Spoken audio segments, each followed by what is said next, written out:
Awal kisah diperlihatkan seorang gadis bernama Yeon Ji-woo yang sedang memutar alat musik kado pemberian dari sang ayah. Karena tepat di hari ini adalah hari ulang tahun Yeon Ji-woo.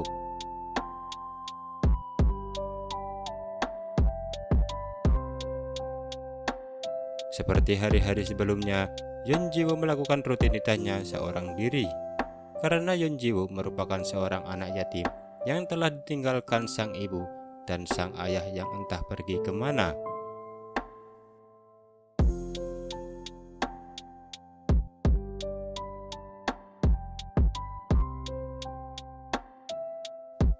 Scene lalu berpindah ketika Yeon Ji-woo hendak berangkat ke sekolah. Saat dalam perjalanan ke sekolah, Ji-woo diikuti oleh seorang polisi untuk menanyakan keberadaan ayahnya yang ternyata ayahnya merupakan seorang kriminal dan juga bandar narkoba. Semenjak kasus ayahnya terungkap, Ji-woo dikucilkan oleh teman-temannya. Mejanya dipenuhi dengan tulisan hujatan dan cacian.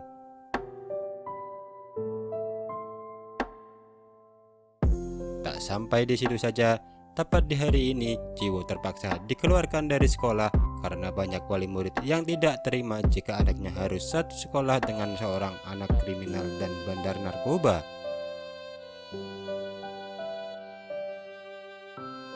Tepat di hari ulang tahunnya kini, Ji-woo harus mendengar kabar buruk yang menimpanya saat kembali ke kelas. Ji-woo mendapat perlakuan tak pantas yang dilakukan teman kelasnya.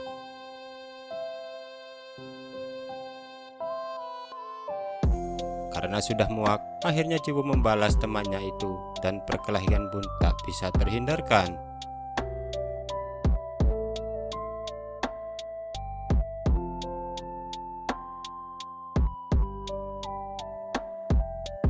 Setelah selesai urusan dengan teman kelasnya, Ji-woo pun keluar meninggalkan kelasnya.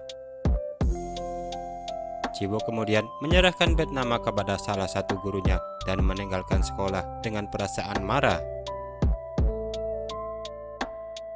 Saat sendiri termenung di tepian pantai, Ji-woo mengingat masa-masa bersama ayahnya. Dari kecil dia dibesarkan dengan kasih sayang oleh ayahnya dan masih tak menyangka jika ayahnya adalah seorang kriminal.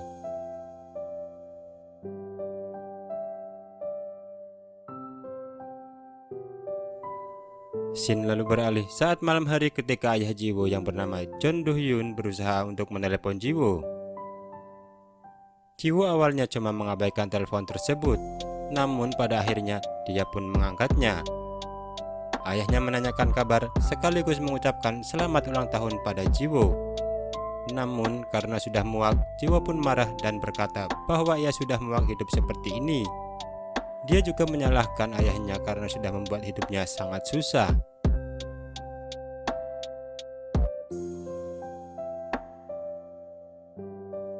Ayah Ji-woo menghidupkan ponselnya yang sudah lama mati. Kemudian dia membaca pesan putrinya tentang hidupnya yang sengsara. Dan tanpa pikir panjang, ia pun bertekad pulang untuk menemui putrinya tersebut.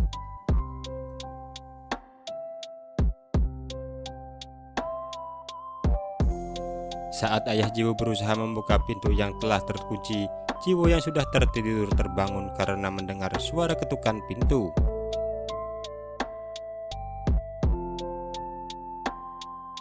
Namun saat berusaha membuka pintu, tiba-tiba terdengar suara tembakan.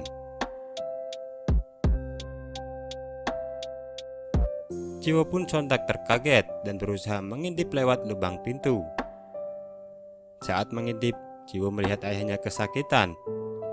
Ia pun terus berusaha membuka pintu, namun sang ayah telah menguncinya dari luar karena tak menginginkan anaknya dalam bahaya saat itu.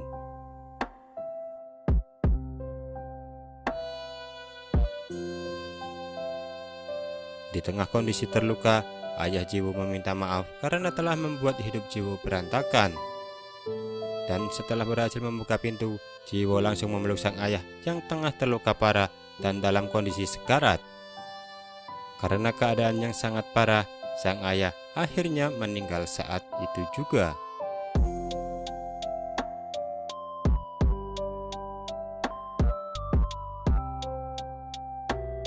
Scene berlanjut saat di rumah duka. Terlihat sekelompok orang berjas hitam masuk ke dalam ruang duka. Ia adalah Choi Moo-jin, bos gangster terbesar di kota itu. Rupanya, Choi Moo-jin adalah sahabat baik dari Do-hyun, ayah Jiwo. Dia datang untuk memberikan penghormatan terakhir kepada sang sahabat. Sebelum pergi, Jiwo menanyakan tentang pembunuhan ayahnya pada Choi Moo-jin. Namun Choi Moo-jin hanya menjawab ayahnya adalah teman yang baik dan yang paling dipercaya.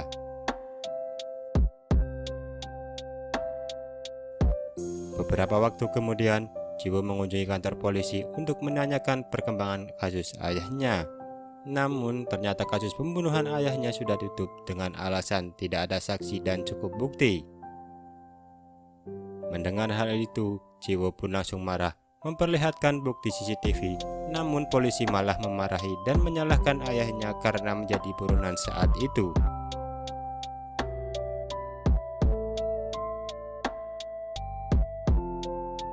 Pada malam harinya, dengan perasaan kecewa dan marah, Jiwo datang menemui Choi Moo-jin untuk meminta bantuan.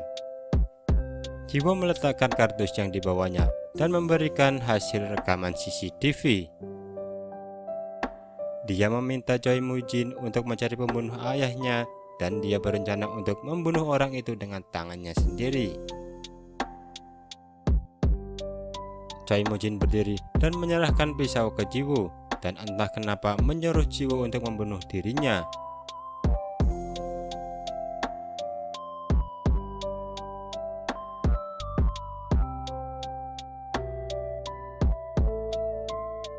Usaha Jiwo pun sia-sia karena Choi Moo-jin tidak mau membantu dan malah mengusir Jiwo.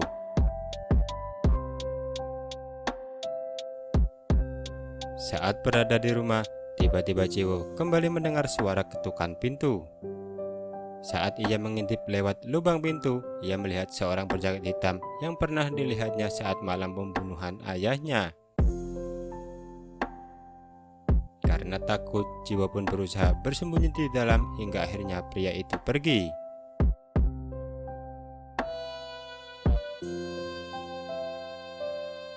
Scene berpindah saat Jiwo tengah berusaha mencari sosok pembunuh sang ayah. Tak menyerah, dia terus mencari pembunuh ayahnya dengan menempelkan brosur gambar dari CCTV ke dinding. Dalam poster itu bertuliskan, jika ada yang mengetahui informasi tentang orang yang ada di gambar, maka ia akan memberikan hadiah 5 juta won. Beberapa waktu kemudian, Jiwo ditelepon oleh seorang yang mengaku mengetahui informasi tentang pembunuh sang ayah.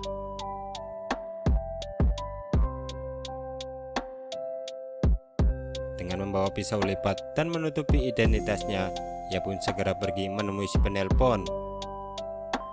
Namun ternyata mereka hanya preman kota yang ingin merampok uang darinya.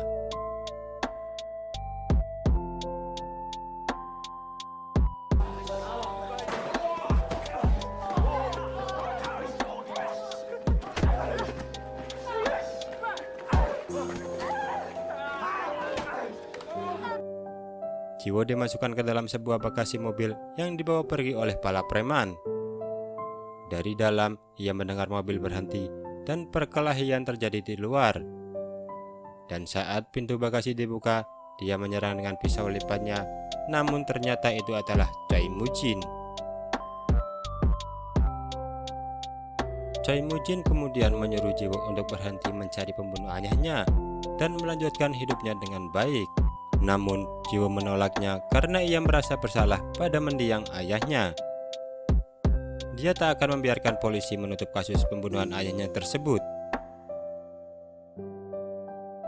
Melihat tekad Jiwo, Choi Moo-jin pun berkata, jika Jiwo ingin balas dendam, maka ia harus belajar cara membunuh orang terlebih dahulu. Kemudian Choi Mujin membawanya ke suatu tempat di sebuah area dekat pesisir serta pelabuhan. Dan ternyata itu adalah area latihan para petarung organisasi gangster Choi Mujin. Semua anak buah Choi Mujin akan dilatih di tempat itu sebelum benar-benar bekerja dengan Choi Mujin. Choi Mujin kemudian memberikan perintah untuk melatih Jiwo di tempat itu. Sebagai anak baru, Jiwo diberi tugas harus mencuci dan membersihkan tempat latihan tersebut. Akan tetapi, jika kemampuannya diakui, maka Jiwo akan dipindahkan ke tempat lain. Semua anggota gangster memperlakukannya dengan sangat buruk. Bahkan karena dia satu-satunya wanita di tempat itu, dia dilecehkan oleh seorang pria. Namun beruntungnya, seorang yang merasa peduli pada Jiwo dapat segera menghentikannya.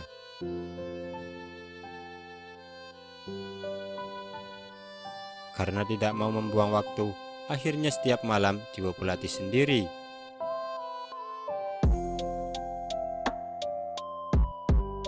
Sampai tiba saatnya di mana hari penentuan gangster terkuat dengan mengikuti pertarungan tertutup sesama anggota pelatihan. Barang siapa memenangkan pertarungan tersebut akan dipindahkan ke tempat lain dan bisa bekerja untuk Choi Mujin. Penentuan itu dilakukan dengan pertarungan dan yang akan bertahan dinyatakan lulus.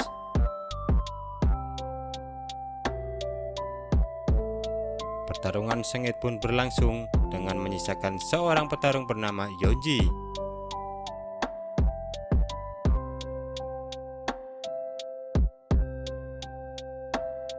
Senang mengira dirinya telah mengalahkan semua petarung, Yeonji berdiri dan mengira bahwa dirinya adalah orang terakhir yang bisa bertahan. Namun rupanya Jiwo masih bisa bertahan dan mulai berdiri kembali.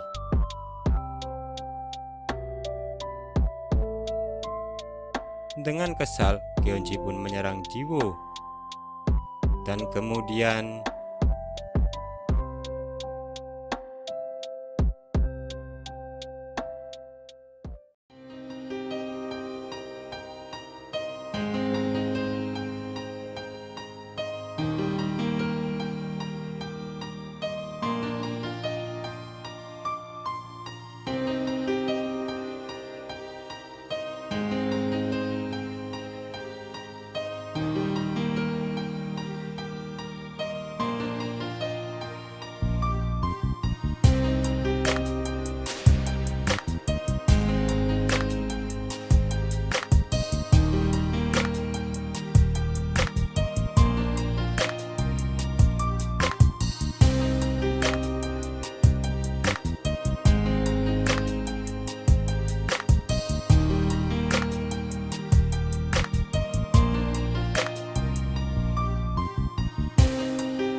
kisah berlanjut saat Kang Jae akhirnya bertarung sengit dengan Jiwo.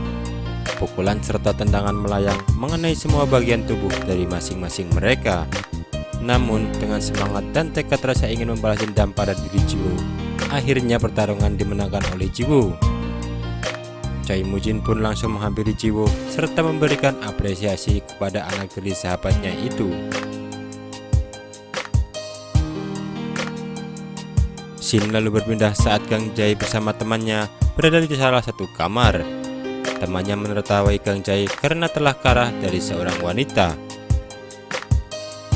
Merasa harga dirinya terluka, Gang Jae pun mengajak mereka untuk melakukan sesuatu kepada Jiwoo. Salah satu teman Gang Jae tidak setuju dan mengingatkan mereka bahwa Jiwoo telah dilindungi oleh Choi Moo-jin yang merupakan ketua mereka. Namun Gang Jae tak menghiraukan peringatan tersebut.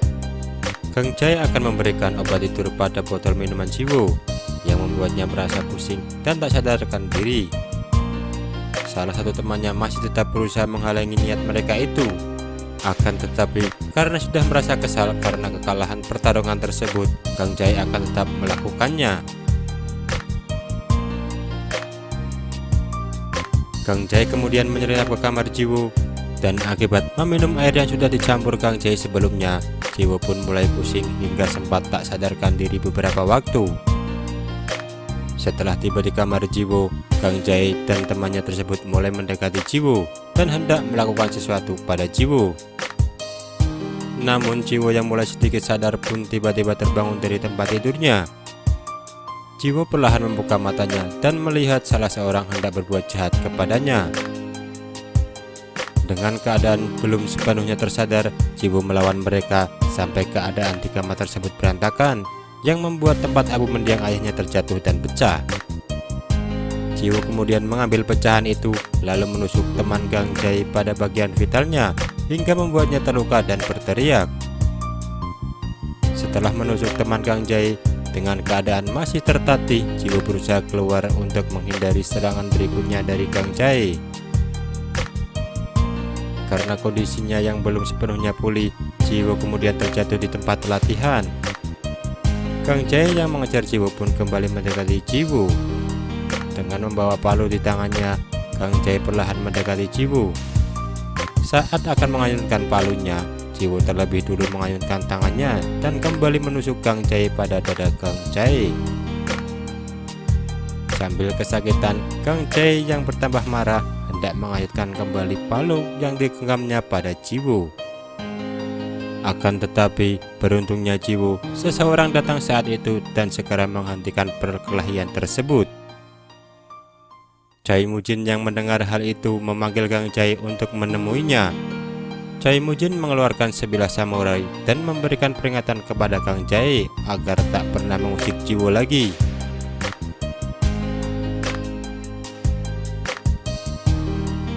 Gang Jae yang takut karena telah melakukan kesalahan kemudian bersujud dan meminta ampun pada Choi Moo-jin. Namun sebagai penebus kesalahan, Choi Moo-jin akhirnya menyayat wajah Gang Jae menggunakan sebilah pisau yang dibawanya. Dengan keadaan marah dan sakit, Gang Jae terdiam yang menyiratkan timbul sebuah dendam baru kepada Jiwoo.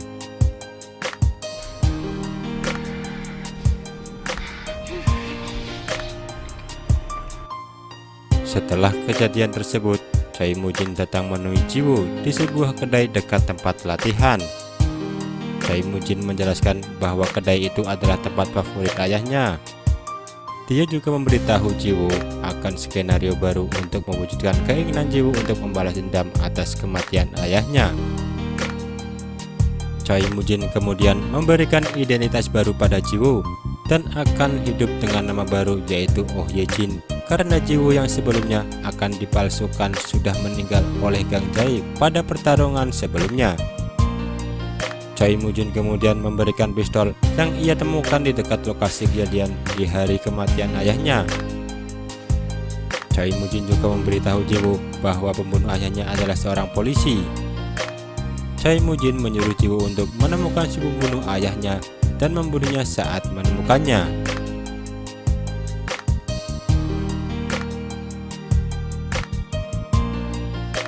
Singkat cerita, 2 tahun berlalu. Jiwoo yang kini menjadi Oh Ye-jin memotong pendek rambutnya. Waktu demi waktu ia bergunakan untuk mempersiapkan diri, sampai pada akhirnya ia masuk di akademi kepolisian.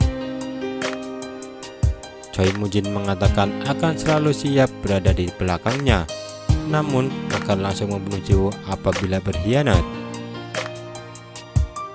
Beberapa waktu kemudian, setelah resmi menjadi anggota kepolisian, Jiwo yang tengah menangani kasus kriminal sedang dalam pengejaran terduga pelaku. Saat tengah dalam pengejaran itu, Jiwo mendapati korban seorang wanita yang tengah terluka.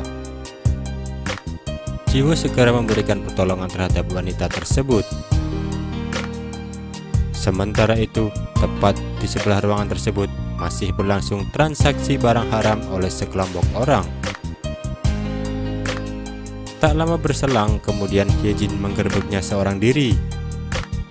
Terjadi perkelahian antara Yejin dan segerombolan orang tersebut. Karena berbekal keahlian dari organisasi Choi Mujin, Yejin dapat dengan mudah menemukan orang-orang tersebut dan menangkap mereka.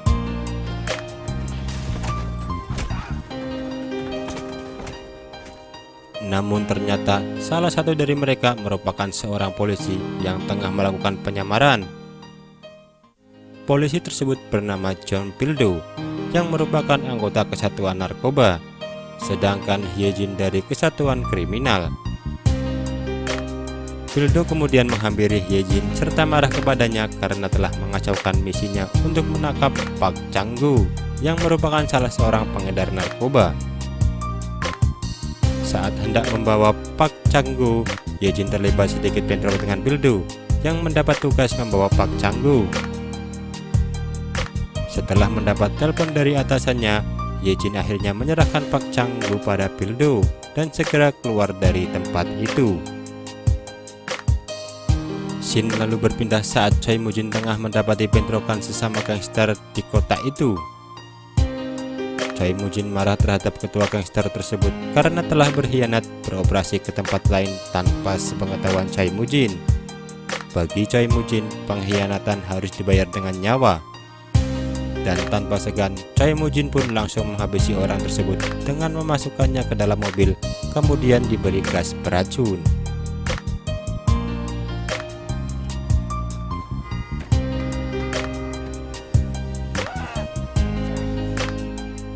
Keesokan harinya terlihat Jiwo yang tengah berada di kantor pusat kepolisian.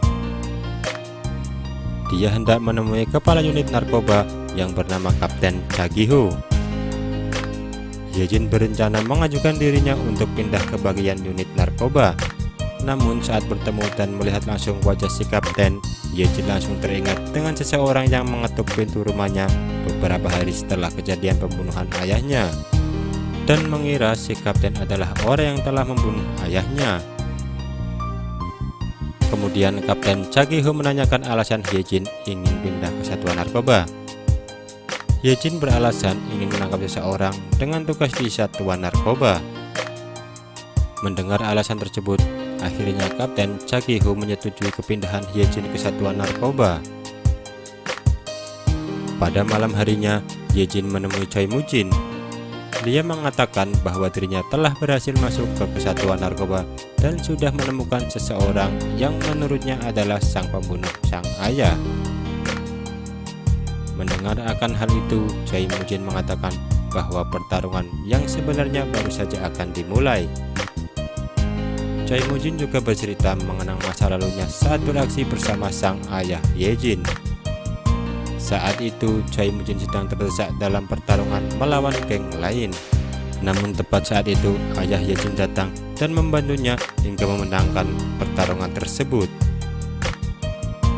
Mereka mengabadikan momen kemenangan saat itu dengan berfoto bersama. Foto tersebut diabadikan dan selalu dipajang oleh Choi Mujin di meja kerjanya. Choi Mujin kemudian memberikan sebuah pisau kepada Yejin. Choi Mujin mengatakan pisau itu adalah milik ayahnya, dan bila yakin telah menemukan pelaku pembunuh ayahnya, Choi Mujin menyuruh Yejin untuk segera membunuhnya dengan pisau tersebut. Kemudian Yejin pun menerima pisau milik ayahnya itu. Scene lalu berpindah ke markas kepolisian saat Park Chang-gu yang beberapa waktu lalu tertangkap tengah diinterogasi Pildo dan rekannya. Chang-gu diminta untuk menyebutkan siapa bosnya, akan tetapi Chang-gu enggan menyebutkannya. Namun sebagai ganti, Chang-gu akan memberikan informasi tentang seseorang yang telah menyuplai narkoba jenis baru di kota itu beberapa waktu belakangan. Changgo pun menyebutkan satu nama, yaitu Manggo.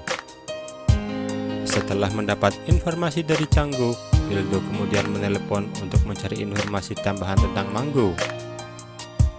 Saat hendak memasuki ruangannya, Pildo melihat Hyejin yang hendak memasuki ruangan tersebut.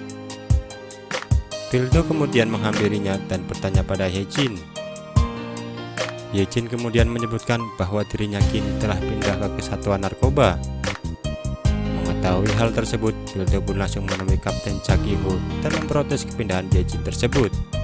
Namun Kapten Cha Ki-ho memberitahukan alasannya menerima kepindahan Hyejin kepada Pildo. Kapten Cha Ki-ho menyebutkan bahwa Hyejin memiliki talenta terpendam yang akan sangat membantu satuan narkoba. Mendengar alasan tersebut, walau tak sepenuhnya percaya, Pildo pun pada akhirnya harus menerimanya sebagai rekan. Setelah menemui Kapten Cha Ki-ho, Pildo kembali menghampiri Hyejin yang sudah masuk ke ruangannya.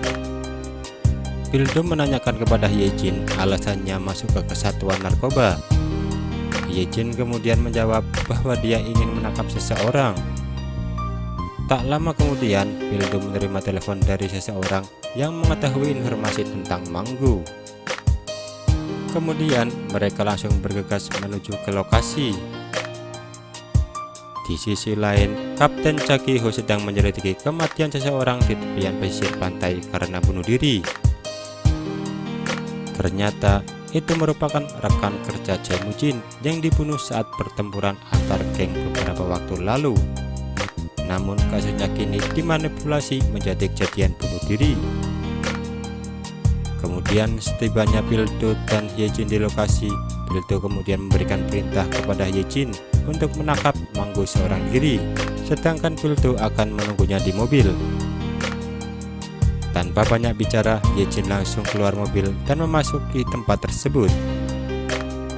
Di dalam tempat tersebut, Hyejin langsung dihadang para penjaga tempat itu. Namun dengan semua kemampuannya, Hyejin tanpa kesulitan dapat melumpuhkan semua penjaga itu.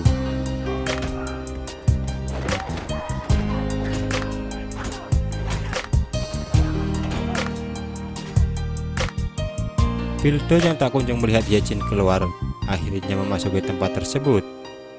Sesampainya di dalam, Pildo dibuat terkejut karena semua penjaga dalam kondisi terkapar. Pildo kemudian memasuki satu ruangan dan melihat orang-orang yang telah terbaring terkapar dengan Manggo yang telah berhasil dilumpuhkan dan ditangkap Hyejin. Lalu kemudian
cerita berlanjut setelah Pildo masuk ke dalam ruangan dan melihat Jiwo dengan mudah menangkap pria bernama Manggo tersebut seorang diri.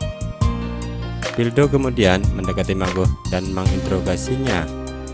Di awal, Manggo enggan jujur untuk menyebutkan di mana ia menyembunyikan barang haram tersebut. Namun, Hyejin yang curiga pada suatu tempat akhirnya mencari ke tempat tersebut. Dan benar saja, Hyejin kemudian menemukan barang tersebut disamarkan dengan memasukkannya ke sebuah botol minuman. Dan karena barang bukti tersebut, Manggo pun tidak bisa berkilah lagi dan dibawa ke kantor kepolisian untuk diinterogasi lebih lanjut. Sesampainya di markas kepolisian, Manggo pun langsung dimasukkan ke ruang interogasi.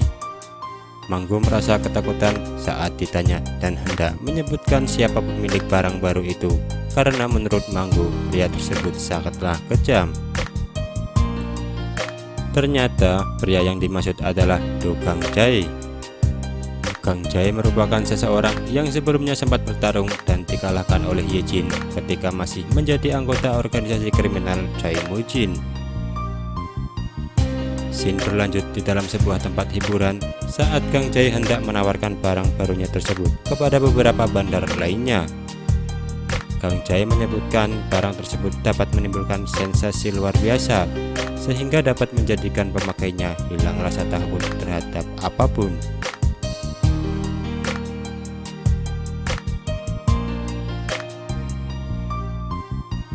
Hal ini dilakukan Gang Jae dikarenakan dendam terpendam Gang Jae pada Choi Moo Jin yang telah melukainya di masa lalu dan hendak membalas dendam pada Choi Moo Jin dan organisasinya.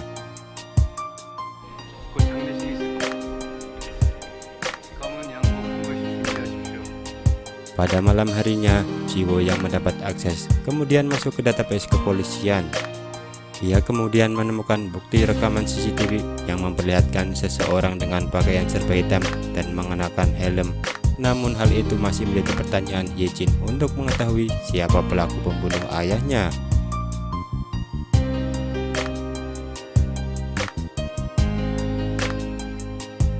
Ye Jin kemudian menemukan informasi tambahan tentang orang terakhir yang bersama ayahnya sebelum kejadian. Dan saat kejadian pembunuhan terjadi, Kapten Chageo sedang berada dalam operasi penangkapan bandar narkoba Baijunggo. Akan tetapi dengan semua informasi tersebut masih membuat Ye Jin bertanya-tanya akan siapa sosok pelaku pembunuh ayahnya. Keesokan harinya, semua anggota satuan narkoba dikumpulkan untuk melakukan misi penangkapan seorang bandar besar pemilik hotel Liber. Orang itu adalah Choi Moo Jin. Mendengar akan hal itu, Ye Jin pun merasa terkejut. Kapten Chageo mencurigai bahwa Moo Jin adalah orang di balik kematian Baijunggo sebelumnya. Dan dengan begitu, Choi Moo Jin dapat dengan mudah mengambil alih pabrik milik Baijunggo. Dalam operasi tersebut, Kapten Chageo melarang semua anggotanya untuk membawa handphone. Ia juga akan bergerak ke pelabuhan untuk datang ke pabrik yang terletak di sebuah kapal. Setelah semuanya siap, mereka pun mulai bergerak untuk melakukan penangkapan.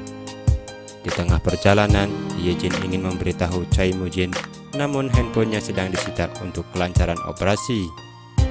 Ia pun tidak sempat memberitahu Choi Moo Jin karena operasi yang bersifat mendadak. Di sisi lain, Choi Moo Jin telah tiba di pabrik yang terletak di sebuah kapal. Dengan melihat kamera pengawas yang telah dipasang pada Pildo, Kapten Chageo yang berada di kapal lain akan memberikan instruksi kepada para petugas. Mereka pun mulai menaiki kapal dan menyebar untuk menangkap Choi Moo Jin.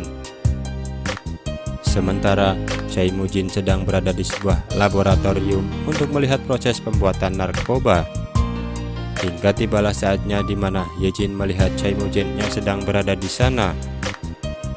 Ia pun melihat ke arah saklar listrik dan mencari cara untuk menyelamatkan Choi Moo Jin. Dan ketika Pildo telah menggerebek Choi Moo Jin, listrik pun tiba-tiba padam yang mengakibatkan Choi Moo Jin melarikan diri dengan mudah dari sana.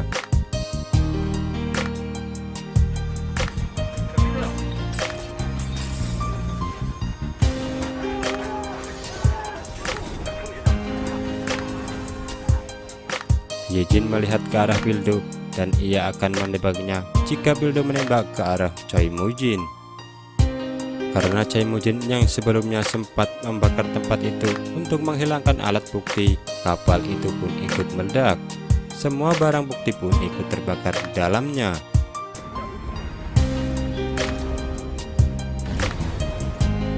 Sementara Choi Moo Jin dan Taiju berhasil meloncat ke dalam air untuk melarikan diri. Para petugas kehilangan jejak dari Choi Moo Jin dan penangkapan itu pun akhirnya gagal. Mereka pun mulai mempertanyakan siapa yang telah menembak saklar listrik hingga padam. Di sana ditemukan sebuah peluru milik seorang petugas, dan ketika diselidiki, Ye-jin berpura-pura menemukan sebuah pistol yang sebelumnya ia gunakan untuk menembak Saklar. Pistol tersebut adalah pistol yang sebelumnya diberikan oleh Choi Moo-jin. Ternyata sebelum operasi dimulai, Ye-jin telah membawa 2 pistol untuk berjaga-jaga. Satu pistol khusus para petugas dan satu lagi adalah pistol pemberian Choi Moo-jin. Mereka pun tidak mengetahui bahwa hal itu terjadi karena Ye-jin. Setibanya di markas, Choi Moo-jin marah-marah karena Cha Ki-ho menargetkannya. Choi Moo-jin juga menanyakan mengapa Ye-jin tidak memberitahu sebelumnya. Mereka tidak mengetahui bahwa Ye-jin tidak sempat memberitahu karena operasi yang bersifat mendadak. Di markas kepolisian, Cha Ki-ho merasa heran dengan pistol yang ditemukan sebelumnya, hingga ia pun mencurigai bahwa para petugaslah yang menembak Saklar saat itu. Kapten Cha Ki-ho memeriksa pistol mereka masing-masing, termasuk Ye-jin. Namun seperti yang kita ketahui, Ye-jin menembak Saklar dengan menggunakan pistol satunya, sehingga tidak ada satupun peluru yang berkurang di antara mereka. Ye-jin pun bertanya kepada Pildo mengapa target mereka sekarang adalah Choi Moo-jin. Pildo pun memberitahukan bahwa Choi Moo-jin merupakan seorang bos dari bandar pengedar narkoba terbesar di Korea. Namun petugas sangat kewalahan menangkapnya karena Choi Moo-jin selalu terhindar dari barang bukti. Dan dengan tidak adanya barang bukti, Choi Moo-jin pun akan sangat mustahil untuk ditangkap.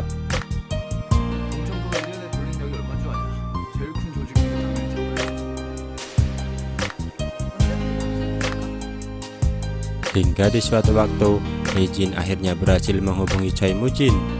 Ye-jin meminta maaf karena tidak memberitahu mengenai operasi sebelumnya dan juga mengatakan alasannya.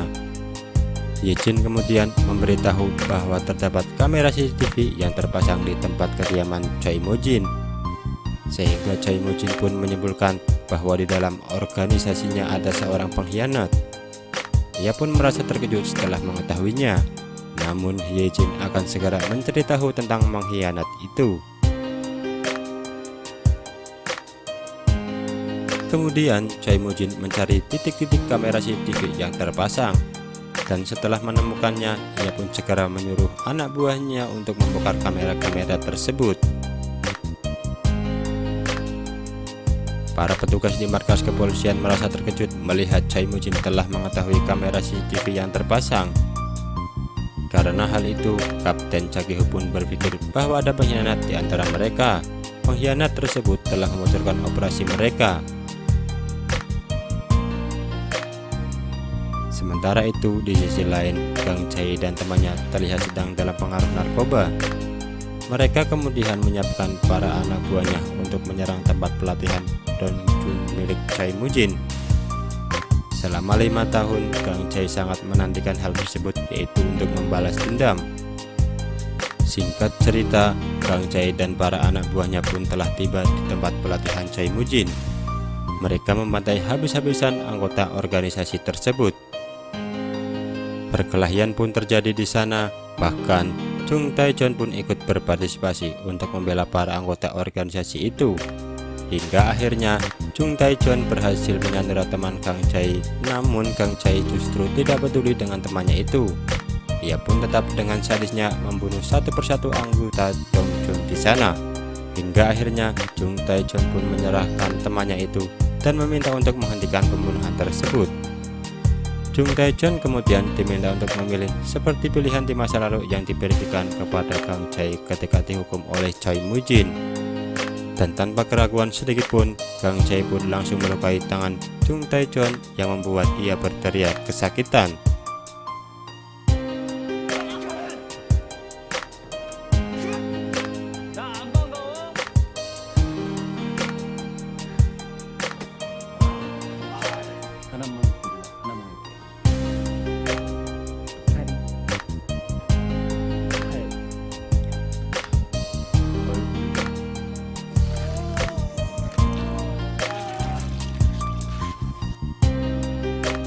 Sementara itu, pistol milik Yejin yang dijatuhkan dan diberikan kepada Chakiho berhasil diperiksa di badan forensik.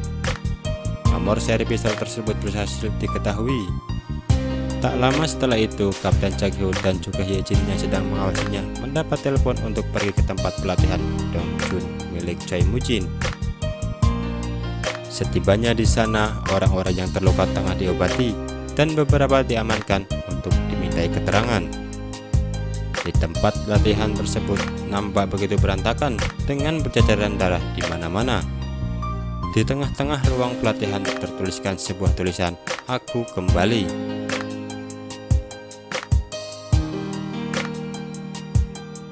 Sementara Gang Jae dan para anak buahnya berhasil melarikan diri dari sana. Pildo mengatakan bahwa ada 3 orang yang tewas dan 1 orang kritis. Lalu Yejin pun bertanya, apakah Choi Mujin tewas?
하나만 골라. 하나만 할게.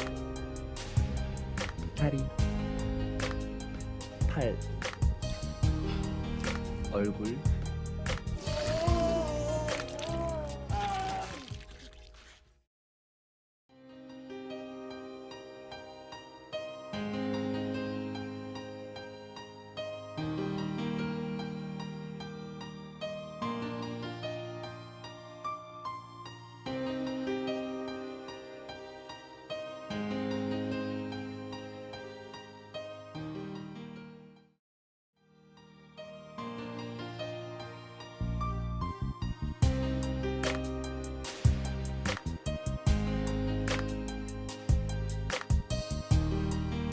Sebelumnya, setelah mendengar kabar pertempuran kelompok Gang Jae dengan organisasi Choi Mujin, Yejin pun langsung menuju ke tempat kejadian.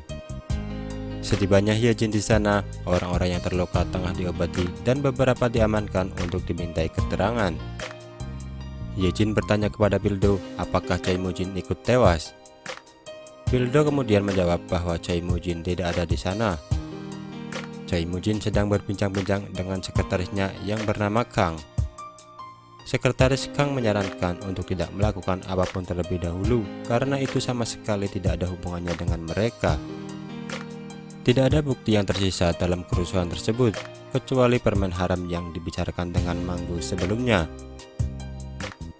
Setelah itu, Choi Mujin, Taejo, dan para anggota organisasi pun berduka untuk para anggota yang telah tewas. Yejin sempat ada di sana dengan menggunakan jaket dan celana serta helm hitam untuk menyembunyikan identitasnya. Ia juga sempat berpapasan dengan Chakiho dan juga Pildo. Ketika berpapasan, Pildo sempat merasa curiga kepada Yejin. Pildo dan Chakiho datang ke tempat tersebut untuk sama-sama bertukar dan menemui Choi Mujin. Choi Mujin mengatakan bahwa Chakiho tidak akan pernah bisa menangkapnya. Namun, Chakiho mengatakan bahwa ia akan segera menyelesaikan tugas untuk menangkap Choi Mujin secepatnya. Di sisi lain, Gang Jae dan temannya sedang membicarakan mengenai Jiwoo atau Yejin yang ternyata belum meninggal. Mereka berdua mengetahui bahwasannya itu hanyalah kematian yang dipalsukan oleh Choi Mujin. Maka dari itu, Gang Jae juga akan segera membalaskan dendamnya terhadap Yejin. Di kamar kepolisian, seorang petugas satuan narkoba rekan dari Bildo mengatakan bahwa dirinya telah mengetahui pemimpin dari gangster yang telah menyerang organisasi Dongjun. Mereka pun melihat foto orang tersebut dan ia adalah Kang Jae. Jiwo pun merasa terkejut setelah melihatnya. Sementara para petugas narkoba sendiri telah mengetahui informasi mengenai Kang Jae, yang mana dulunya Kang Jae adalah seorang anggota dari organisasi Gongchun. Ia dikeluarkan karena membunuh seorang anggota di tempat pelatihan. Informasi itulah yang diketahui oleh para petugas. Dengan terjadinya perselisihan tersebut, Kapten Chakiho memiliki sebuah ide, yaitu untuk melepaskan Manggu sebagai umpan, yang mana nantinya Manggu akan berpihak kepada Kang Jae, dan Choi Mujin pastinya tidak akan tinggal diam. Ia akan membalaskan penyerangan dari Kang Jae tersebut. Alhasil, kedua kubu pun nantinya akan bertarung, dan di saat itulah para petugas akan bergerak untuk menangkap Choi Mujin. Ye-jin awalnya sempat protes bahwa rencana tersebut akan memakan banyak korban jiwa karena tawuran tersebut. Namun Kapten Chakiho menjawab, biarkanlah para berantalan itu mati. Kemanusiaan dikesampingkan dulu untuk saat ini. Yang terpenting adalah menangkap Choi Mujin. Setelah briefing selesai, Ye-jin mengirimkan pesan kepada Choi Mujin mengenai pelepasan Manggu bahwa itu adalah jebakan untuknya. Choi Mujin pun tertawa menerima informasi tersebut. Ia merasa senang dan puas karena telah memasukkan Ye-jin ke dalam anggota kepolisian sebagai mata-mata. Yang rencana awalnya Choi Mujin akan melakukan penyerangan kepada Kang Jae, namun sekarang ia meminta kepada Taiju untuk membatalkannya. Karena hal itu, Kapten Chakiho pun merasa heran kepada Mujin yang tidak melakukan penyerangan balik terhadap Kang Jae. Namun, ia beroptimis bahwa Dongjun akan runtuh dari dalam. Kapten Chakiho mengatakan bahwa ada seorang pengkhianat dalam organisasi Dongjun seperti yang dikatakan oleh Choi Mujin sebelumnya. Mendengar perkataan dari Chakiho, Ye-jin kembali menginformasikan kepada Choi Mujin bahwa ada pengkhianat dalam organisasi yang akan bertemu dengan Chakiho, dan Ye-jin akan membuntuti Chakiho untuk mengetahui pengkhianat tersebut.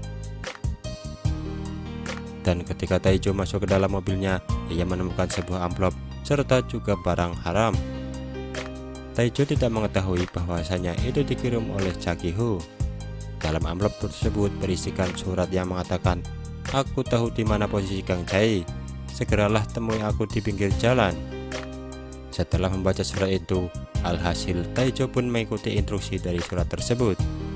Sementara itu, Kapten Chakiho juga telah berada di tempat yang dimaksud oleh surat sebelumnya. Bahkan, Ye-jin pun sudah berada di sana untuk mengawasinya. Nampak seorang memotret di sekitaran Chakiho dengan tujuan tertentu. Ye-jin yang ingin lebih jelas mengetahui orang yang bertemu dengan Chakiho mulai menaiki tangga untuk melihatnya dari atas. Namun, Bildo ternyata ada di sana, dan dialah yang memotret Ye-jin sebelumnya. Bildo sudah merasa curiga dengan orang berhelm yang ia temui di acara duka organisasi Choi Mujin sebelumnya, dan mereka pun akhirnya bertarung.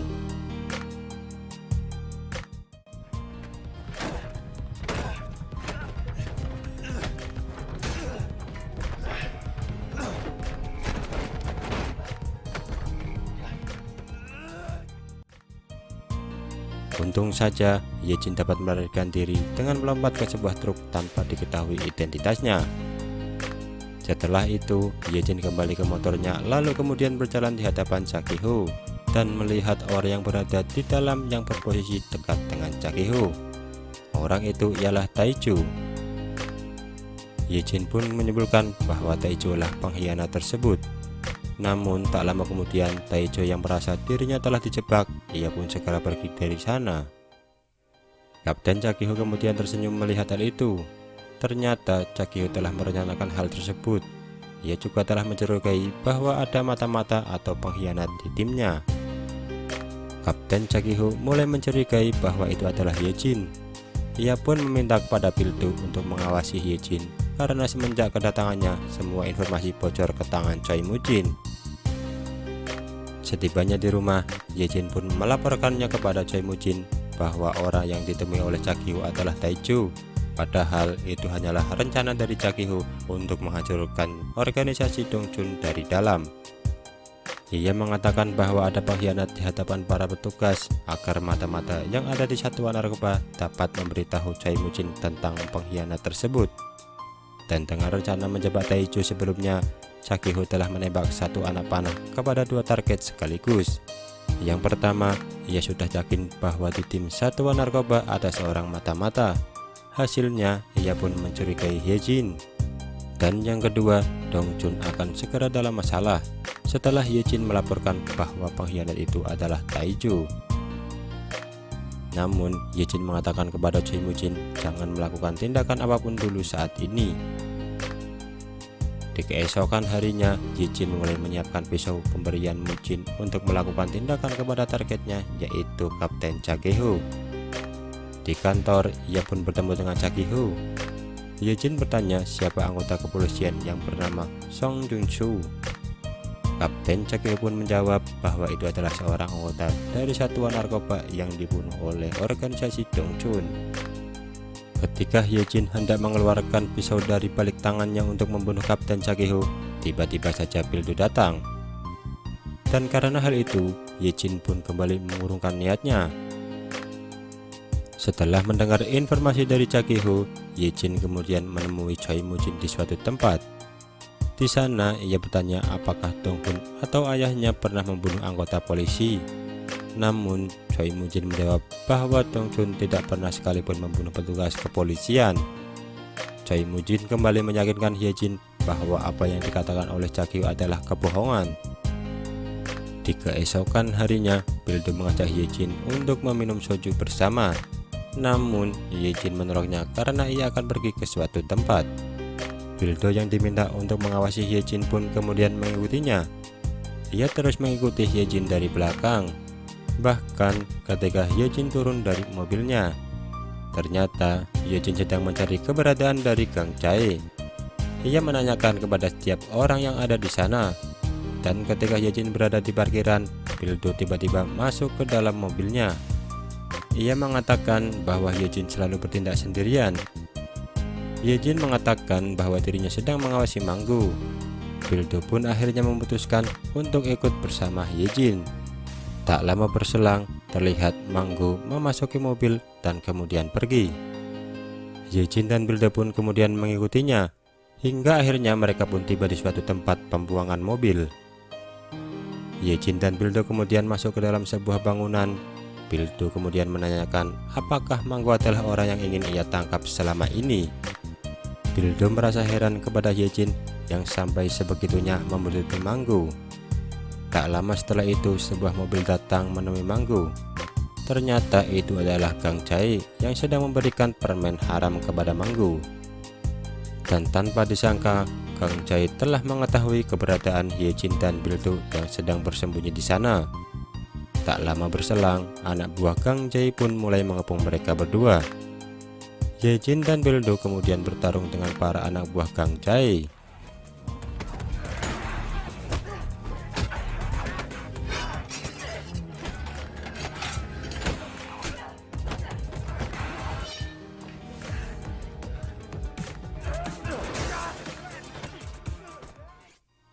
Hingga akhirnya Pildo pun terlempar menghantam sebuah mobil yang ada di bawah. Mereka berdua pun akhirnya tertangkap oleh Gang Jae. Gang Jae mengetahui Hye-jin adalah Jiwoo yang masih hidup lewat sebuah rekaman yang dikirimkan oleh Manggu sebelumnya. Ketika mengetahui hal itu, Gang Jae tertawa terbahak-bahak karena ia telah berhasil menangkap targetnya selama ini. Gang Jae pun kemudian mendekati Hye-jin dan ia mengucapkan selamat bertemu kembali.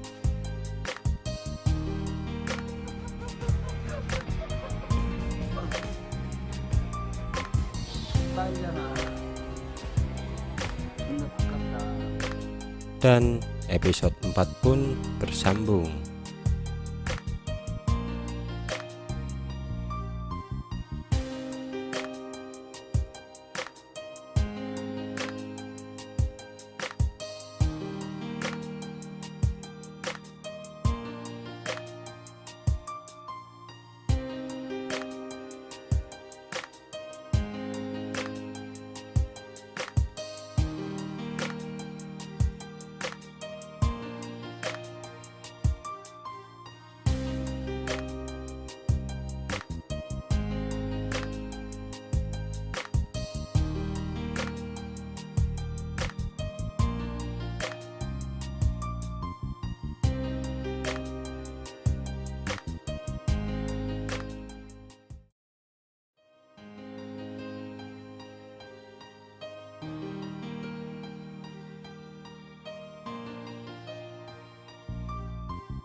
Cerita berlanjut saat setelah Ye-jin tertangkap oleh Gang Jae.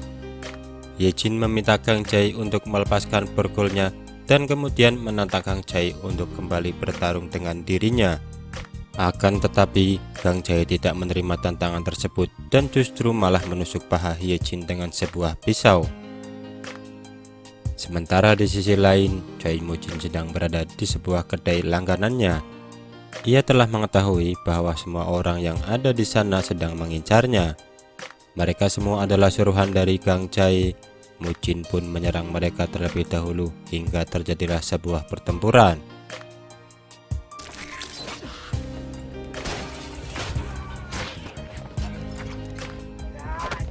Setelah Choi Moo-jin berhasil membereskan mereka semua, ia kemudian menggunakan telepon milik salah satu teman Gang Jae untuk menelepon Gang Jae. Gang Jae pun mengatakan bahwa dirinya memiliki sebuah kejutan kepada Choi Moo-jin. Gang Jae kemudian mengirimkan foto Ye-jin kepada Choi Moo-jin. Mengetahui akan hal itu, Choi Moo-jin langsung bergegas ke tempat Gang Jae untuk segera menyelamatkan Ye-jin. Sementara di markas, salah seorang petugas mengatakan bahwa handphone Pildo tidak dapat dihubungi. Mereka pun langsung melakukan pencarian. Di sisi lain, Ye-jin dan Pildo dimasukkan ke dalam sebuah mobil yang akan dihancurkan. Gang Jae berniat membunuh mereka berdua dengan sadis. Mobil yang di dalamnya terdapat Ye-jin dan Pildo pun akan segera dihancurkan oleh sebuah mesin.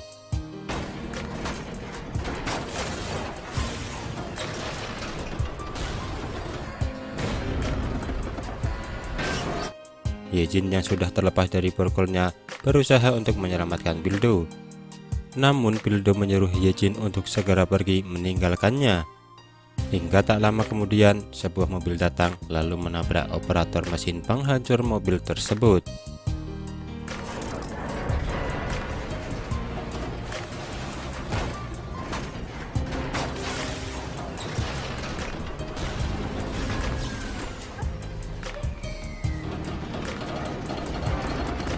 Alhasil, mesin itu pun berhenti beroperasi dan Ye-jin berhasil keluar dari sana. Ye-jin melihat bahwa orang yang telah menyelamatkannya ternyata adalah Choi Moo-jin. Choi Moo-jin pun segera pergi dari sana sebelum Pildo berhasil keluar dari mobil tersebut. Tak lama kemudian, mobil para petugas pun datang dan Pildo pun berhasil diselamatkan. Sementara, Chagyo merasa curiga kepada mobil yang telah menabrak operator mesin itu. Ye-jin yang terluka cukup parah pun harus menjalani operasi di rumah sakit. Pildo merasa marah kepada Gang Jae dan ingin cepat-cepat untuk menangkapnya. Akan tetapi, Kapten Chagyo menyuruhnya untuk bersabar hingga keadaannya pulih. Sementara itu, Taejo yang melihat kondisi Choi Moo-jin menanyakan mengapa bosnya itu pergi sendirian dan mempertaruhkan nyawanya hanya untuk menyelamatkan Ye-jin. Choi Moo-jin pun menjawab jika Ye-jin juga melakukan hal yang sama ketika ia terkepung di kapal, yang mana pada saat itu Ye-jin telah menembak saklar listrik hingga lampu padam dan Choi Moo-jin berhasil melarikan diri dari sana.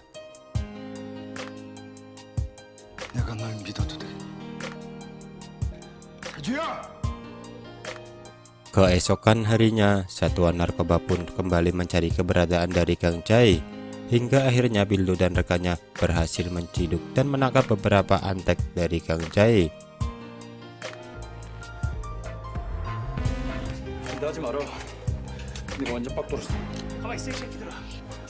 Sementara itu, Ye-jin yang tengah tak sadarkan diri bermimpi tentang ayahnya, dan Pildo pun kemudian membangunkannya. Pildo kemudian memberitahu alasan dirinya masuk ke kesatuan narkoba, yaitu karena dulu adik perempuannya telah terbunuh di sebuah klub karena ada seorang yang memasukkan sebuah pil narkoba ke dalam minumannya, sehingga menyebabkan adiknya tewas di tempat saat itu. Maka dari itu, Pildo berniat untuk memberantas para pengedar narkoba beserta seluruh bandarnya di Korea. Ia juga mengetahui jika Ye-jin ingin membalaskan dendamnya kepada seseorang. Ia pun mengatakan untuk membalaskannya bersama-sama. Setelah itu, para rekan Ye-jin pun merayakan kesembuhan Ye-jin. Dan nampak dari kejauhan, Taejo mengambil potret Ye-jin lalu mengirimkannya kepada Choi Moo-jin.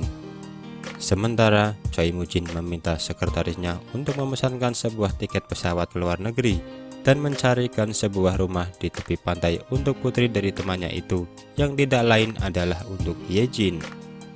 Ia berniat mengirim Yejin ke luar negeri karena ia merasa khawatir jika Kang Jae tertangkap, maka kedok Yejin pun akan terungkap. Choi Mujin memberitahu hal tersebut kepada Yejin, namun Yejin bersikeras tetap memilih untuk menetap hingga dendamnya terbalaskan. Sementara itu, Kapten Cha Gi-ho yang mulai merasa curiga kepada Yejin meminta salah seorang untuk melacak panggilan dari ponsel milik Yejin selama ia bergabung ke dalam Satres Narkoba. Yejin yang mulai kembali bertugas melihat seorang petugas yang dulu menangani dan menutup kasus ayahnya. Ia adalah Cho Jin Sai.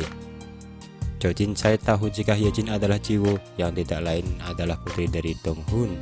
Namun di sini ia berpura-pura untuk tidak mengenalinya. Pada saat Cha Gi-ho menanyakan keberadaan dari putri Dong Hun, Cho Jin Sai justru berbohong jika ia tidak tahu di mana Jiwo berada setelah kasus kematian ayahnya dan langsung menghilang begitu saja. Kapten Cha Gi-ho juga merasa curiga karena ia tahu jika pistol yang sebelumnya telah ditemukan oleh Yejin di kapal adalah pistol milik Dong Hun. Setelah itu, Yejin pun berbicara dengan Cho Jin Sai. Cho Jin Sai tahu jika Yejin adalah pengikut Choi Mujin karena dirinya juga salah satu anak dari Choi Mujin. Ia juga memberitahu jika sebenarnya orang yang telah menutup kasus ayahnya adalah Cha Gi-ho. Choi Mujin yang tahu jika Cho Jin Sai menemui Cha Gi-ho pun memutuskan untuk berbicara secara langsung dengan Jin Sai. Ia ingin agar Cho Jin Sai tidak membongkar identitas dari Yejin. Namun sebagai gantinya, ia ingin jika jatah sabu-sabu untuk dirinya dinaikkan. Cho Jin Sai dan Mujin sebenarnya sudah lama saling kenal. Choi Mujin selalu mendapatkan informasi dari Cho Jin Sai, sementara untuk imbalannya, Cho Jin Sai akan diberikan sabu-sabu oleh Choi Mujin. Akan tetapi sekarang tidak lagi, karena akhirnya Choi Mujin menyuruh Taiju untuk menghabisi Cho Jin Sai saat itu juga. Karena Cho Jin Sai akan sangat berbahaya baginya, terlebih lagi dia malah minta jatah sabu-sabunya untuk dinaikkan. Sementara itu, Yejin menemui Manggu untuk memintanya memberitahu lokasi dari Kang Jae. Awalnya Manggu tutup mulut, namun setelah diberikan sedikit ancaman dengan membawa nyawa Choi Mujin, akhirnya ia pun merasa takut dan memberitahu jika Kang Jae akan kabur dengan kapal. Yejin pun segera melaporkannya kepada Choi Mujin. Taiju sempat ragu dan memperingatkan Choi Mujin jika itu bisa saja adalah jebakan. Namun justru Choi Mujin malah merasa ragu dengan Taiju, yang mana sebelumnya karena jebakan dari Cha Gi-ho, Taiju terlihat seperti seorang pengkhianat di mata Choi Mujin. Choi Mujin pun bertanya kepada Taiju, apakah Anda dapat dipercaya?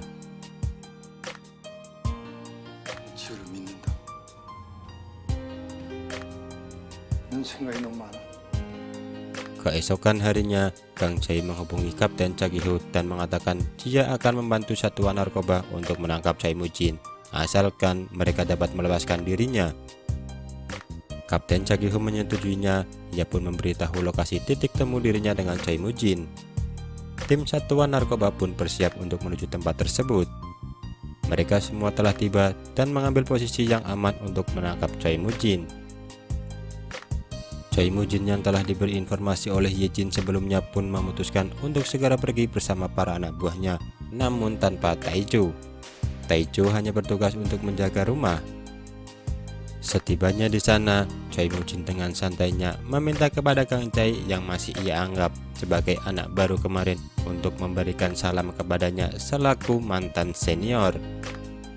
Namun Kang Jae dengan sifat tanggilnya langsung menyerang Choi Mujin pada saat itu juga.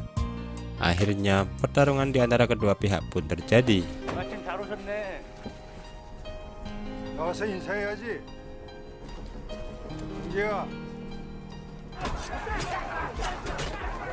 Choi Mujin kemudian mengejar Kang Jae yang berlari ke atas. Terlihat dari jauh, Kapten Cha Gi-ho dan anggota satuan narkoba tengah memperhatikan perkelahian tersebut. Mereka diminta agar tetap menarirkan Choi Mujin. Awalnya, Choi Mujin sempat unggul dari Kang Jae. Namun karena ia lengah, Choi Mujin pun dibuat babak belur oleh Kang Jae. hingga akhirnya Choi Moo-jin pun terpojok dan tidak berdaya.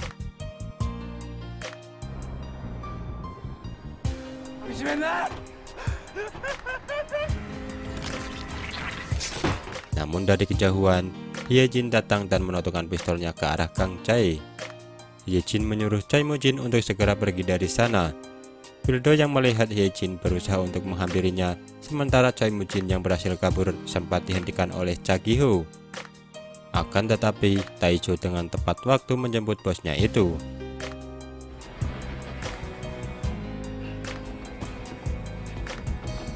Sementara itu, Hye-jin dan Kang Chae sempat beradu mulut. Kang Chae mengatakan jika ia akan membongkar kedok dari Hye-jin. Pildo kemudian datang berusaha menenangkan Hye-jin dan membujuknya agar tidak menembak Kang Chae. Akan tetapi, dengan sikap yang tak peduli, Kang Chae akan tetap mengungkap jati diri Hye-jin kepada mereka. Tidak ada pilihan lain bagi Hye-jin selain menembak Kang Chae. Ia pun kemudian menembak Kang Chae hingga terjatuh dan meninggal saat itu juga.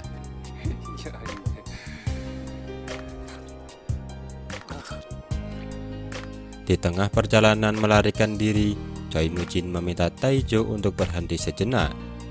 Mereka pun berhenti di sebuah tempat. Choi Moo-jin meminta Tae-jo untuk meninggalnya di sana.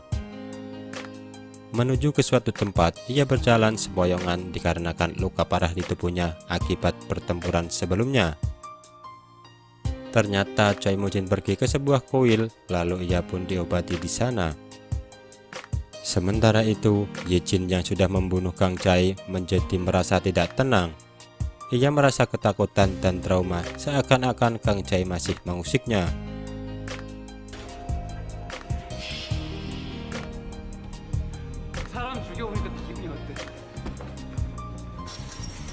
Tak lama kemudian Pildo datang mengunjunginya. Mereka berdua pun berbincang-bincang di sana. Pildo berusaha untuk menghibur Hye-jin setelah apa yang terjadi. Pildo juga mengetahui jika sebenarnya Hye-jin dan Kang Chae telah lama saling mengenal. Hye-jin pun memberitahu jika Kang Chae adalah pria dari masa lalu yang pernah mencoba untuk memperkosa dirinya. Keesokan harinya, Choi Moo-jin pun telah tersadar dan ternyata Choi Moo-jin telah lama mengenal pendeta yang telah menolongnya itu.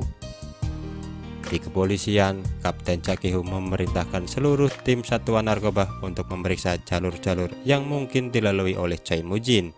Ia merasa jika Choi Moo-jin masih berada di jalur tersebut karena ia harus mengobati luka-lukanya yang begitu parah.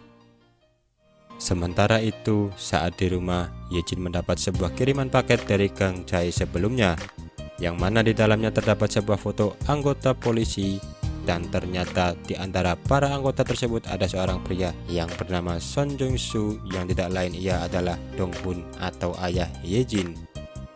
Ternyata Dong-hun dulunya adalah seorang anggota baru satuan narkoba yang meninggal 1 bulan setelah bergabung. Setelah mengetahui hal tersebut, Hye-jin pun menemui Choi Moo-jin. Hye-jin langsung menunjukkan foto yang sebelumnya dikirimkan oleh Kang Chae. Ia juga menanyakan apakah benar dulunya ayahnya adalah seorang polisi. Choi Moo-jin membenarkan hal tersebut dan mengatakan jika pada saat itu Kapten Cha Gi-ho mengirim Dong-hun untuk menjatuhkan organisasinya. Namun yang terjadi malah sebaliknya, Dong-hun menyelamatkan nyawa Choi Moo-jin. Setelah menceritakan hal itu, Choi Moo-jin mengatakan apakah masih ada keraguan dalam diri Hye-jin. Hye-jin yang mendengarnya pun hanya terdiam. Sementara di luar, Pildo menanyakan keberadaan Choi Moo-jin kepada sang pendeta. Pendeta kuil berkata jika tidak akan ada yang mau datang ke kuil selama cuaca masih dingin. Ia sengaja menyembunyikan Choi Moo-jin dari para polisi. Pada saat akan pergi, Choi Moo-jin mengatakan jika kematian Dong-hun pasti ulah dari Cha Gi-ho, dan Hye-jin pun pergi dari sana. Choi Moo-jin pun memerintahkan kepada Tae-jo untuk segera menghabisi Cha Gi-ho karena Hye-jin mulai merasa ragu dengan dirinya. Cha Gi-ho yang baru saja pulang langsung diserang dengan ditikam bertubi-tubi di tubuhnya oleh seorang yang tidak lain ia adalah Tae-jo. Setelah menikam Cha Gi-ho, Tae-jo pun bergegas pergi. Namun tak lama kemudian Hye-jin datang dan masuk ke dalam rumah Cha Gi-ho. Hye-jin awalnya akan segera membunuh Cha Gi-ho, namun ia terkejut melihat kondisi Cha Gi-ho yang terluka sangat parah. Kapten Cha-ki-ho sudah mengetahui jika Ye-jin adalah salah satu antek dari Choi Moo-jin. Ye-jin mengatakan jika kedatangannya hanya untuk menanyakan suatu hal, dan tanpa basa-basi lagi, Ye-jin pun langsung mengatakan semua yang ia tahu. Di sana, Cha-ki-ho berusaha untuk meluruskan semuanya, namun tak lama kemudian terdengar suara Pildo dari luar. Kapten Cha-ki-ho pun memberikan sebuah tas dan juga amplop kepada Ye-jin. Ye-jin kemudian segera pergi dari sana karena dia takut Pildo akan menyangka bahwa kondisi Kapten Cha-ki-ho yang sekarat adalah karena ulah Ye-jin. Ia pun berhasil keluar. Ye-jin kemudian melihat apa yang diberikan oleh Kapten Cha-ki-ho. Terdapat sebuah foto dan laporan-laporan yang dikirim oleh Dong-hun selama ia bersama Choi Moo-jin. Bahkan di hari terakhir hidupnya, Dong-hun masih mengirimkan laporan terakhirnya kepada Cha-ki-ho. Diperlihatkan jika di masa lalu Choi Moo-jin dan Dong-hun sangatlah amat dekat. Namun suatu hari, Choi Moo-jin baru mengetahui bahwa Dong-hun telah mengkhianatinya. Ia merasa marah dan kecewa setelah mengetahui bahwa Dong-hun adalah seorang polisi. Lalu, Ye-jin pun membuka surat terakhir yang dituliskan oleh ayahnya itu. Di dalamnya berisi kata-kata menyentuh dari Dong-hun yang sudah mengetahui jika hidupnya tidak akan lama lagi. Setelah mengetahui semuanya, kini rasa percayanya kepada Choi Moo-jin perlahan pudar dan mulai tumbuh rasa kebencian yang sangat mendalam. Orang yang sangat ia percaya ternyata adalah musuh terbesarnya sendiri. Ye-jin telah menyadari bahwa Choi Moo-jin sebenarnya hanya memperalat dirinya.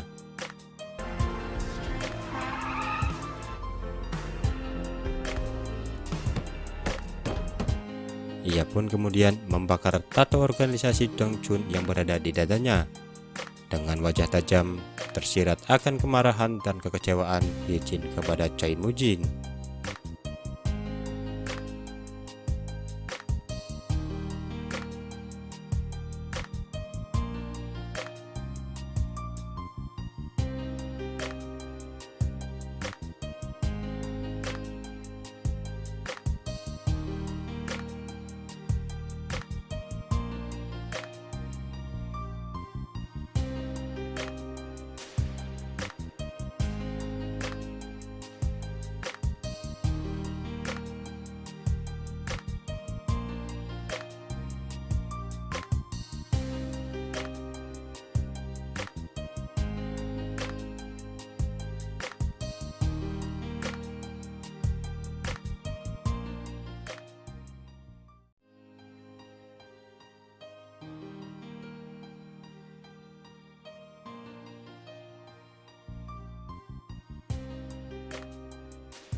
Setelah sebelumnya Ye-jin selesai membakar tato organisasi karena marah kepada Choi Moo-jin, ia kemudian pergi ke rumah sakit menemani Pildo dan menanyakan keadaan Kapten Cha-ki-ho. Pildo sangat yakin jika pelakunya masih berhubungan dengan Choi Moo-jin. Ia juga mengatakan jika Ye-jin tak perlu khawatir karena Cha-ki-ho telah menembak pelakunya, dan juga telah ditemukan beberapa sidik jari di TKP.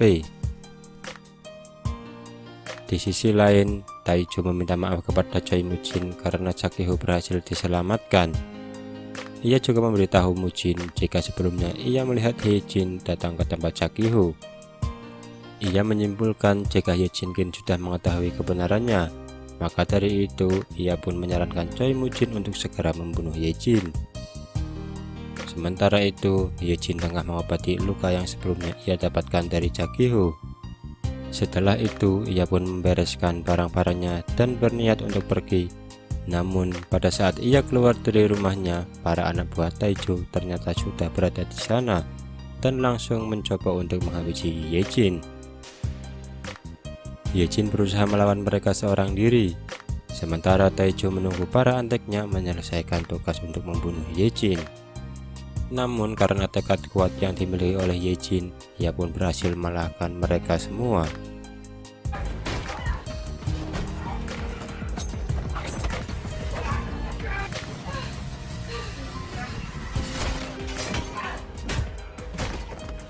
Karena para anak buahnya yang tak kunjung keluar, Taijo pun kemudian masuk ke dalam.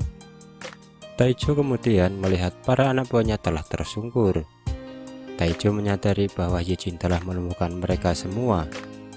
Taijo lalu masuk ke dalam rumah dan mengingatkan Yejin jika dulu ia pernah berkata kepadanya bahwa keputusannya untuk bergabung ke dalam Dongjeon untuk membalaskan dendam adalah suatu kebodohan.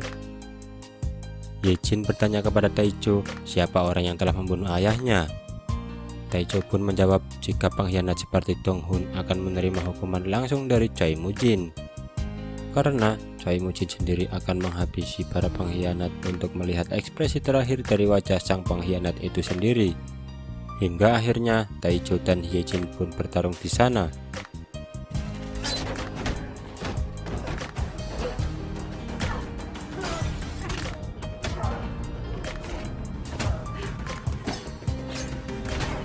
Karena sebelumnya Taijo juga mendapatkan luka di tangan kirinya ketika menyerang Jakiho, ini membuatnya kesulitan untuk melawan Yejin.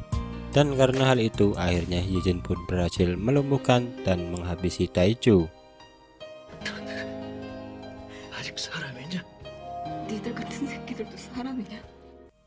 Para petugas satuan narkoba, salah satunya Bildo, dibuat terkejut karena tiba-tiba saja Choi Mujin datang dan menyerahkan diri.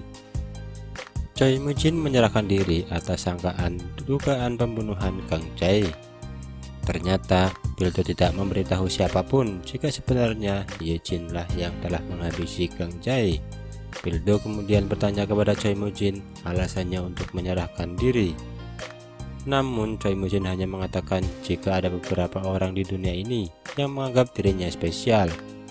Namun jika diperhatikan, semua orang memiliki dua takdir, yaitu sebagai pemangsa atau yang dimangsa.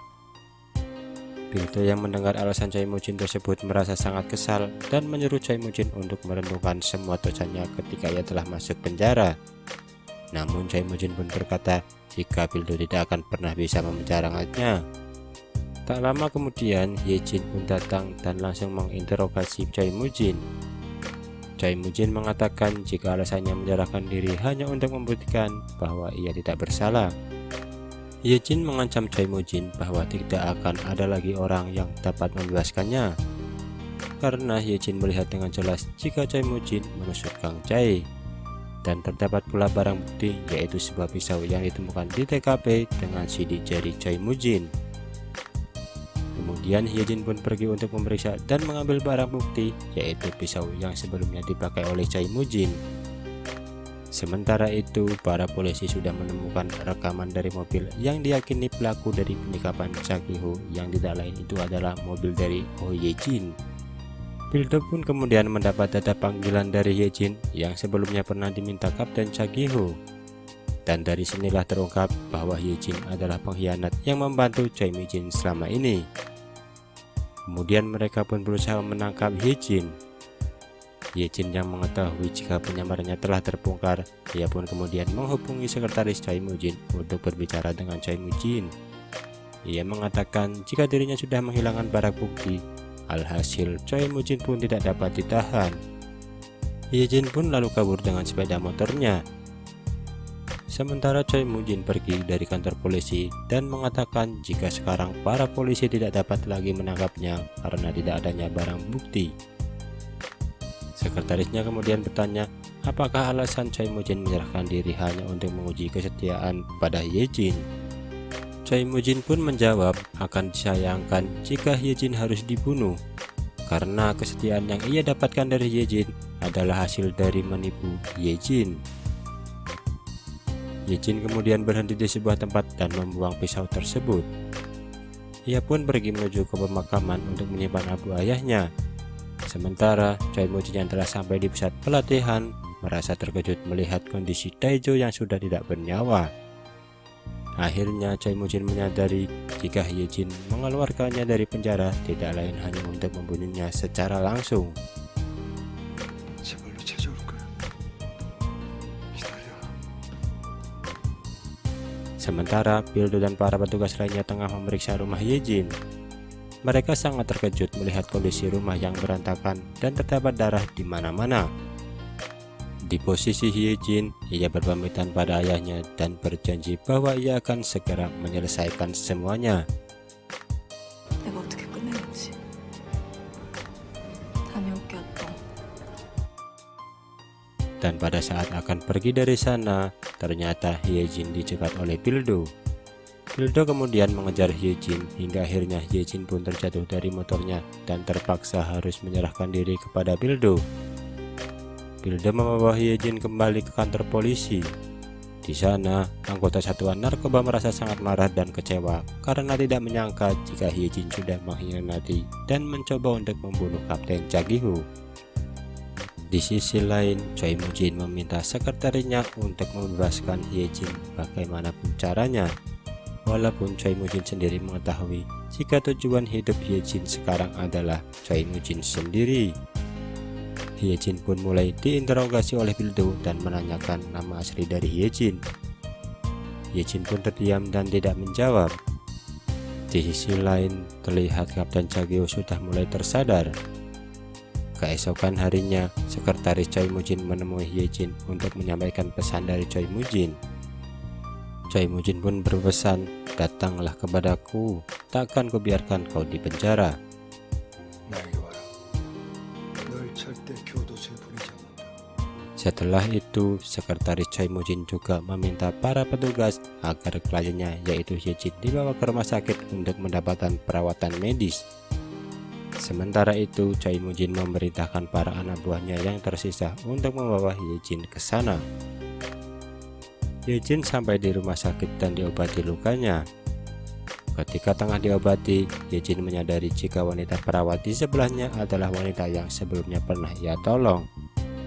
Perawat itu pun keluar untuk mengambilkan perban, sementara si dokter sedang mengangkat telepon. Ye-jin pun berniat memanfaatkan waktu tersebut untuk kabur. Ia berusaha memotong borgol menggunakan sebuah alat. Di sisi lain, Pildo menemui Kapten Jagi-ho. Kapten Jagi-ho kemudian memberitahu semua informasi mengenai Ye-jin kepada Pildo. Ye-jin adalah Ji-woo, putri Dong-hun atau Jong-soo yang merupakan anggota satuan narkoba yang pernah Jagi-ho kirim untuk menjadi mata-mata di Dongcheon. Sedangkan orang yang menikam Jagi-ho bukanlah Ye-jin atau Ji-woo, namun melainkan Taejo, orang dari Choi Moo-jin. Choi Moo-jin sudah menipu Ji-woo yang membuatnya menjadi pengkhianat satuan narkoba. Di posisi Ji-woo atau Ye-jin, perawat tengah memberikannya sebuah kunci mobil dan memberitahunya untuk segera pergi dari sana. Namun para detektif lain menyadari dan berusaha untuk menangkap Ji-woo.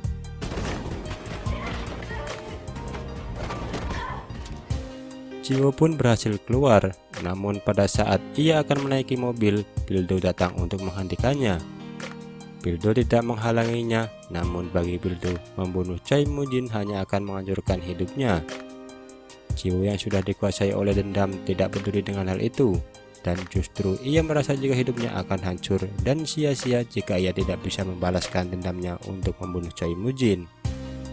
Tak lama kemudian, anak buah Choi Moo-jin datang untuk membawa Ji-woo. Ji-woo dan Pildo pun bertarung melawan para anak buah Choi Moo-jin itu. Untungnya, mereka masih bisa melarikan diri. Anak buah Choi Moo-jin pun mengejar Ji-woo. Hal tersebut membuat kacau lalu lintas hingga terjadi beberapa kecelakaan.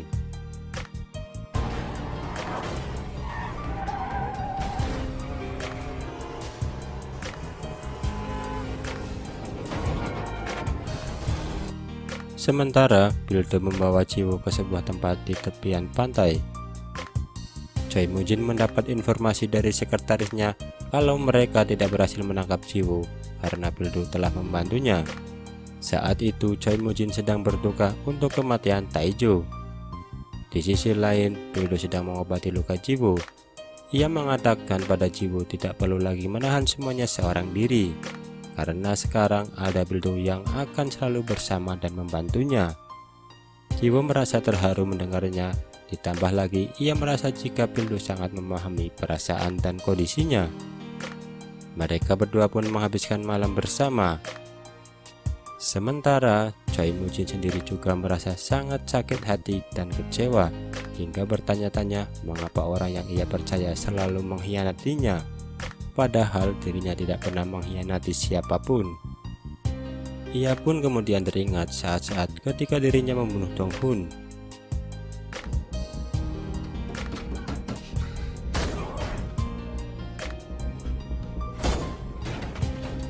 Choi Mujin sadar jika Jiwoo memiliki alasan untuk mengkhianati dan membunuhnya.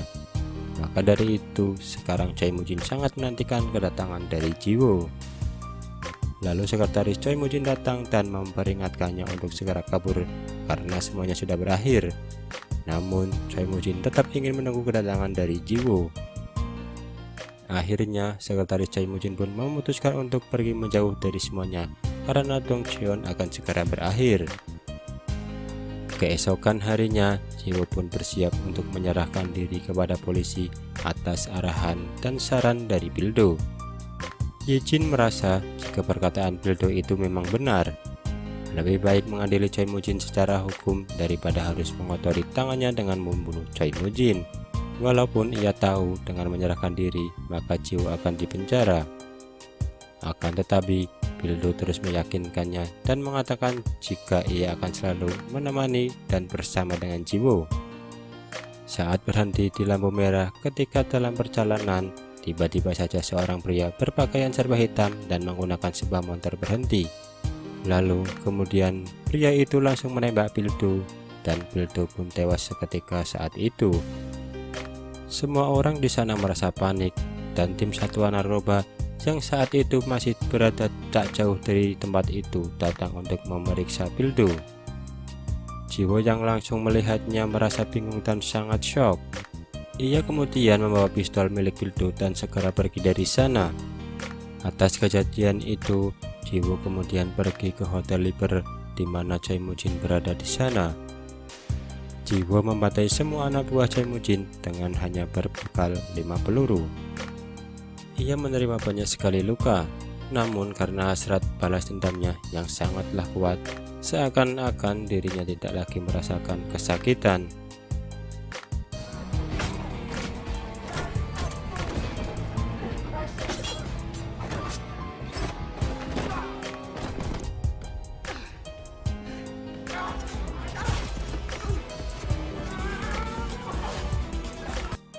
Kini peluru Yejin menyisakan 1 peluru saja. Jiwoo berniat menggunakannya untuk menembak Choi Mujin. Namun sekarang kondisi Yejin sudah sangat terdesak yang membuat harus menggunakan peluru tersebut untuk menghabisi antek terakhir dari Choi Mujin. Dan saat Jiwoo sudah berada di hadapan Choi Mujin, Jiwoo merasa sangat marah karena Choi Mujin telah mengambil seseorang yang sangat berharga bagi Jiwoo. Seseorang yang sangat mengerti perasaannya dan juga dapat merasakan kesedihannya. Orang tersebut tidak lain adalah Pildo. Namun sekarang Pildo sudah pergi meninggalkan Jiwoo. Maka dari itu, kini ia akan membalaskan seluruh dendamnya kepada Choi Mujin.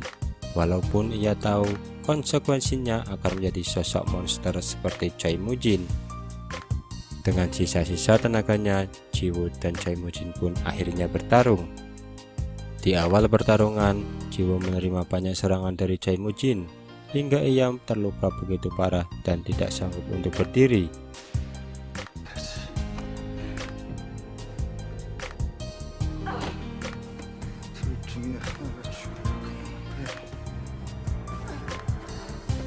Namun dengan dendam yang terlalu besar terhadap Choi Mujin, Jiwoo pun kembali bangkit dan membalas semua serangan dari Choi Mujin. hingga Choi Moo-jin pun terdesak dan berniat menembak Jiwoo dengan menggunakan pistol yang Jiwoo bawa sebelumnya. Namun Choi Moo-jin tidak mengetahui bahwasanya peluru dari pistol tersebut sudahlah habis.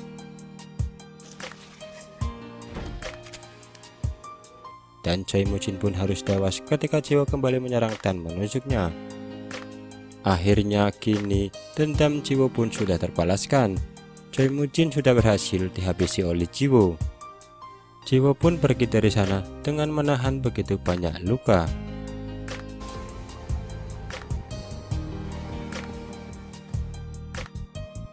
Di akhir film diperlihatkan Jiwoo yang datang ke pemakaman untuk memberikan bunga pada ayahnya dan juga Pildu.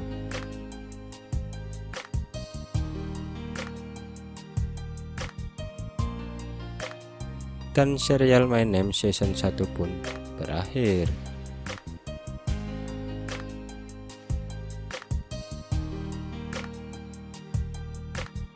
Setiap orang pasti pernah melakukan kesalahan, baik kesalahan besar maupun hanya kesalahan-kesalahan kecil.